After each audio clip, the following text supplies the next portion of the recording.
We're going to move from the 70s to the 80s, which was a huge transition. You guys knocked it out of the park in '85 with Heart, first #1 album, 4 top 10 hits.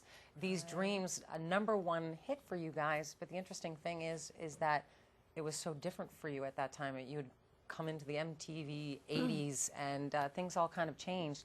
And you were singing on your first #1 song. Yeah. And it wasn't even a song that you wrote.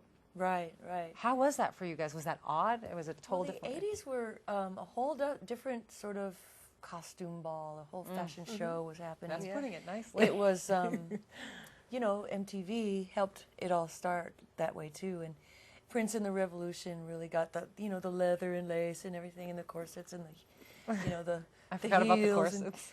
and the corsets and the corsets and the corsets. Yeah. And the hairspray. And the lace gloves, you know, everything. So it was a real costume party. And it was also after the 60s and 70s, which was much more of a mind expansion type of a time for music. The 80s became, the character of the 80s was more about cocaine, you know.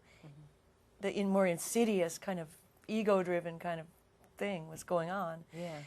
Because everyone was sort of in that phase, that really terrible, insidious, don't do it, Yeah, it was never more try like it, it looked never like it try didn't matter kind what of you thing. did. It was more like, But you it was know, all like, if you were know, cool just and you big did the in posing stuff. and a lot of posing. And